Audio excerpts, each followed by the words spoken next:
Power doesn't always wear a crown or carry a flag.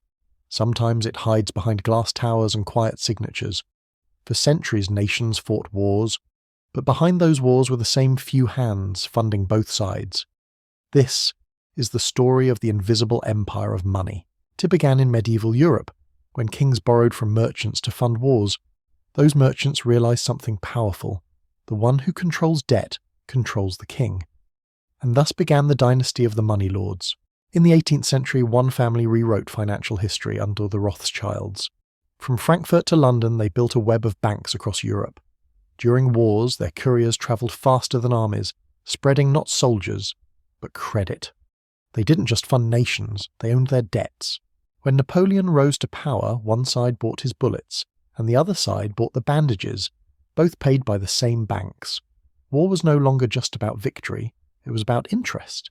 In 1694, Britain founded the Bank of England, the first true central bank. It was a simple idea: create money, lend it to the government, charge interest. But the truth was darker. A nation had just outsourced its soul to private bankers. The American Revolution wasn't just a fight for freedom, it was a fight against debt. Early presidents like Jefferson warned, banks are more dangerous than standing armies. But by the 20th century, the banks won. In 1910, the world's most powerful bankers met in secret. Out of that meeting came the Federal Reserve, a public bank privately controlled. It could print America's money, but no one voted for it. That night, democracy quietly sold its most powerful weapon, currency.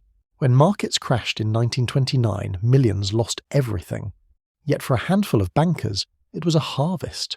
Assets collapsed, but ownership concentrated.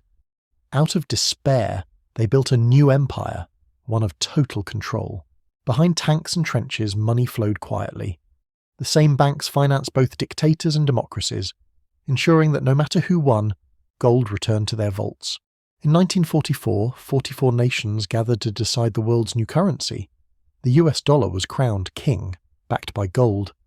But the real power wasn't in Washington. It was in the private banks that held the gold beneath it. In 1971, Nixon ended the gold standard.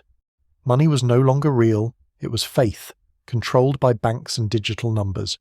The invisible empire had just gone global. From New York to Zurich, 5 major banks began shaping the modern economy.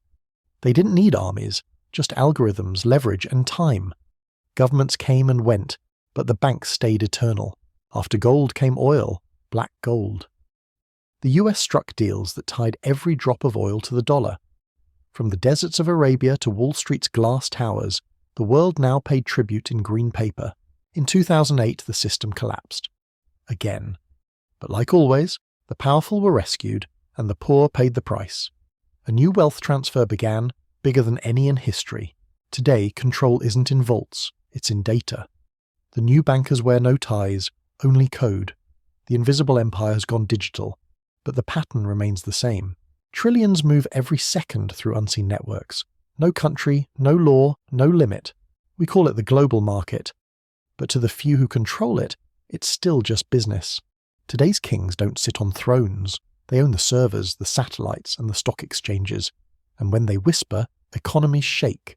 We vote, we work, we spend, believing we're free. But every transaction feeds the same machine. The empire doesn't rule by force, it rules by illusion. The next frontier isn't gold or oil, it's data, identity, and thought. And once again, the same pattern repeats. Power hides, and people obey. From the Rothschilds to the algorithms, from vaults to clouds, power has always worn the same mask: wealth. The question isn't who controls the world. The question is, when will we notice?